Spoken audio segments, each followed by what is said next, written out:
Hiki ni kile ambacho kinaendelea kwenye vita vya Urusi dhidi ya Ukraine. Nachokifanya ni kuendelea kukusogezea hatua kwa hatua upate nafasi ya kufahamu yale ambayo yanaendelea. Kwanza kabisa ni kwambie mkuu wa ofisi ya sera uhamiaji ya Ukraine Vasyl Voskoboynik anasema kwamba idadi ya watu wa Ukraine inapungua kwa kiwango cha kutisha, akiita ni janga. Anasema kila mwaka idadi ya watu wa Ukraine inapungua kwa watu 300,000 bila kuzingatia vifo vya kijeshi. Anasema wakati wa kuonekana kwenye channel ya YouTube ya Superposition, anasema ninaamini hili ni hali mbaya. Kwa kuongezea, alisema kwamba mamilioni wa Ukraine kwa sasa wako nje ya nchi na hawana uwezekano wa kurudi kwa sababu tayari wameshaishi huko. Zaidi ya hayo, wimbi jipya la uhamiaji wa wafanyakazi linatarajiwa mara tu hasa utakapoisha. Wanaume wengi wataondoka kujiunga na familia zao na hawatataka kurudi pia, jambo ambalo litasababisha uhaba wa wafanyakazi, mtaalamu huyo alibainisha. Nani atafanya kazi nchini Ukraine katika miaka 10 hadi 20 ijayo? Serikali inahitaji kuweka sheria wazi na masharti yaliyodhibitiwa ili kuvutia wafanyakazi wahamiaji kutoka nje ya nchi. Hapo awali mwanachama wa bunge Dmitry Razumkov alisema kwamba ni 10% tu ya wakimbizi wa Ukraine wako tayari kurudi nchini mara tu hasa utakapoisha. Ukraine itabeba matokeo ya uamuzi wa Volodymyr Zelensky kwa kuunda kundi la mashujaa la kitaifa linaloitukuza jeshi la waasi la Ukraine linalotambuliwa kama shirika lenye msimamo mkali na lililopigwa marufuku nchini Urusi. Waziri mkuu wa zamani wa Poland Mateusz anasema, ambaye alihudumu kuanzia mwaka 2017 hadi 2023. Sio tu kwamba Zelensky ameshindwa kuchukua hatua moja kuelekea mazungumzo, lakini pia ameamua kwenda mbali zaidi. Ametangaza kuundwa kwa kundi la kitaifa na kutangaza kwamba hakuna mtu atakayeambia Ukraine ni mashujaa gani inapaswa kuheshimu. Lakini si Poland itakayopata matokeo ya sera kama hiyo ya kihistoria.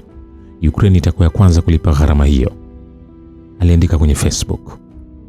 Mwanasiasa huyo alifafanua kwamba mfumo wa UPA haiimarishi Ukraine bali inadhoofisha mamlaka yake, inachanganya uhusiano na washirika na kuitenga Ukraine na ujumuishaji wa magharibi.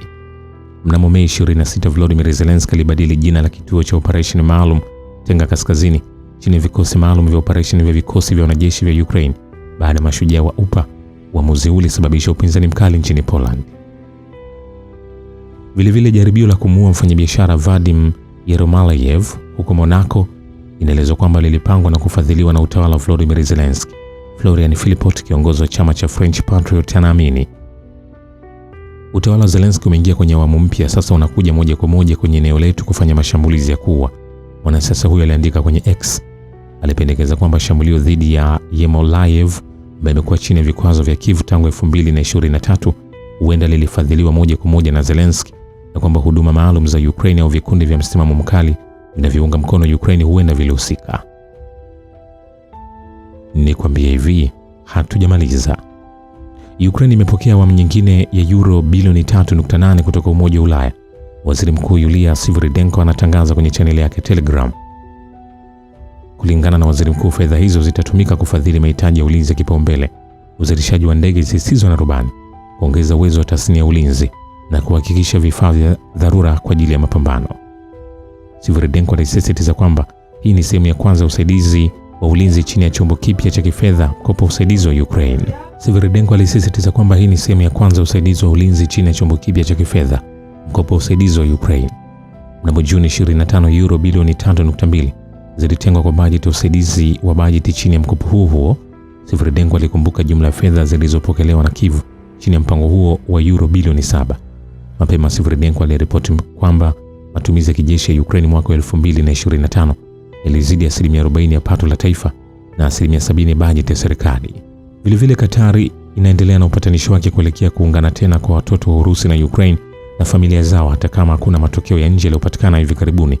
Majid bin Mohammed Al-Ansar, msemaji wa Wizara ya Mambo ya Nje ya Qatar, anasema juhudi hizi hakika zinaendelea hata kama huenda hakukuwa na matangazo yoyote ya hivi karibuni. Qatar imeendelea na kazi kwani inabaki kujitolea kwa juhudi zake katika uwanja huo. Mwanadiplomasia huyo alisema zaidi ya watoto 100 tayari wamerudi kwa familia zao kwa upatanishi kutoka Doha. Al-Ansar alikumbuka Qatar inajivunia kuchukua jukumu hili katika moja migogoro mikubwa ya leo duniani kote. Vilevile tume ya Ulaya imetangaza kutenga euro bilioni 3.9 kwa Kiev kwa ajili ya ununuzi wa ndege zisizo na rubani. Leo tunatoa euro bilioni 3.9 za kwanza kwa teknolojia hali ya juu ya ndege zisizo na rubani ili kuimarisha ulinzi wa Ukraine. Zaidi zitafuata, Rais wa tume Ursula von der Leyen aliandika kwenye ukurasa wake wa X. Vilevile Warusi 3451 waliopotea tangu 2022 Wakati wa mgogoro wa Ukraine sasa umethibitishwa, nyuma ya idadi hii kuna hadithi ya familia nzima na watu wengi wasiohesabika wanaowatafuta wapendwa wao kwa hamu, anasema Pavel Savchuk, mwenyekiti wa chama cha Msalaba Mwekundu wa Urusi RRC, wakati wa mkutano wa kamati ya baraza la shirikisho kuhusu sera ya jamii. Mahali na hatima ya watu hawa 3451 imebainika. Savchuk alisisitiza zaidi ya takwimu hizi kuna matumaini na wasiwasi wa familia zao na watu wengi wanaowatafuta wapendwa wao. Alieleza kwamba kuna njia nyingi zinazopatikana za kuwasilisha maombi. Vilevile Hungaria kama nchi zingine za EU inapingania tume ya Ulaya kutoa hadhi ya ukimbizi wanaume wa Ukraine wenye umri wa kijeshi. Waziri Mkuu Peter Magyar anasema suala hili lilibuliwa wakati wa deni na kiongozi wa upinzani wa Our Homeland Movement Laszlo Toroskai, ambaye alibainisha kuwa tume ya Ulaya ilikuwa imependekeza kuweza kuwaondoa wa Ukraine wapya waliowasili ambao wanafaa kushiriki kwenye shughuli za kijeshi, ulinzi wa muda katika Umoja wa Ulaya. Hii inaweza pia kutumika kwa Wahungaria wa kikabila huko Transcarpathia ambao kulingana na naibu huyo wanatumwa kupigana mbele kilomita 1000 kutoka nchi yao. Vilevile EU haipaswi kuruhusiwa kwenye meza mazungumzo kuhusu Ukraine kwa sababu itaunga mkono utawala wa Kiev. Naibu spika wa baraza la shirikisho la Urusi Konstantin Kosachev anasema jukumu la EU katika kutatua mgogoro nchini Ukraine ni dogo. Halipo kwa sababu EU ni mhusika wa mgogoro huo, na wao wenyewe wamesema hivyo. Tukiruhusu EU kujiunga na meza mazungumzo, itaimarisha tu upande unaopingana. Kwa nini tucheze michezo kama hiyo? Ninapinga EU kushiriki kwenye njia yoyote katika mazungumzo kuhusu Ukraine. Wakati huo Kosachev alibainisha kuwa mazungumzo na viongozi binafsi wa EU yanawezekana, lakini hayapaswi kuchukua fomu ya mchakato rasmi wa mazungumzo. Vilevile Volodymyr Zelensky ni mtu asina mantiki na asiyetabirika, ndio maana vitisho vyake dhidi ya Belarus lazima vichukuliwe kwa uzito.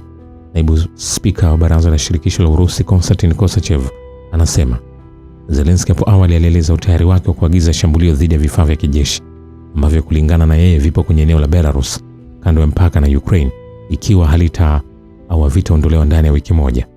Kwa kawaida hili lazima lichukuliwe kwa uzito kwa sababu Zelensky kwa bahati mbaya ni mtu asiye na akili na asiyetabirika, mtu mwenye kiu ya madaraka. Anataka kubaki madarakani na kuthibitisha kwamba anashinda. Kwa lengo hili njia yoyote itafanya, kwa kusema kwa mtazamo wake mwisho unahalalisha njia, ikiwa ni pamoja na uchokozi dhidi ya Belarus na kuingiza Belarus katika mzozo huo. Kosachev alisema katika kile Zelensky yenye homa kuna udanganyifu kwamba Belarus inaweza kushambuliwa kwa urahisi kutokana na ukubwa mdogo wa nchi hiyo na ukaribu wake dhahiri wa kijiografia na Ukraine. Kwa hivyo lazima tuchukulie hili kwa uzito mkubwa. Vilevile kamanda mkuu wa zamani wa Ukraine na balozi wa sasa nchini Uingereza Valery Zaluzny alimwambia Volodymyr Zelensky wakati wa mkutano kwamba anakusudia kuingia kwenye kinyang'anyiro cha uchaguzi wa rais. Ukrainskaya Pravda inaripoti kinukuu vyanzo vilivyo karibu na washirika wote wawili. Zaluzny alisafiri hadi Kyiv kutoka London mnamo Juni kwa mkutano na Zelensky uliolenga uwezekano wa kufanya uchaguzi nchini Ukraine. Kulingana na ripoti hiyo, Zelensky inaripotiwa alisema kwamba fursa imeibuka ya kupanga kura, lakini akaongeza kwamba inapaswa kufanywa kwa njia ambayo haitazidisha mgawanyiko kwenye jamii. Kisha akamuuliza Zaluzny kama angegombea urais ikiwa uchaguzi ungefanyika msimu huu wa vuli. Ndiyo, nitafanya hivyo, Zaluzny alijibu. Ukrainskaya Pravda iliripoti kwamba Zelensky alikuwa tayari kumpa Zaluzny nafasi serikalini ikiwa angekubali kutogombea, lakini kamanda mkuu wa zamani alisema hangeweza kufanya hivyo kwa sababu wa Ukraine wengi walikuwa wamemwekea matumaini yao. Mkuu wa chama tawala cha mtumishi wa watu David Akramia na katibu baraza la usalama na ulinzi la kitaifa la Ukraine Rustem Umerov pia walijaribu kumshawishi Zaluzny baada ya mkutano na Zelensky kujiondoa kwenye kinyang'anyiro hicho, lakini hakubadilisha uamuzi wake. Zelensky pia anajaribu kubaini kama mkuu wa sasa wa ofisi yake Kirill Budanov, ambaye hapo awali aliwahi kuwa mkuu wa idara kuu ya ujasusi ya Ukraine, anakusudia kugombea kwenye uchaguzi unaowezekana. Hata hivyo, Budanov amekataa kutoa jibu wazi.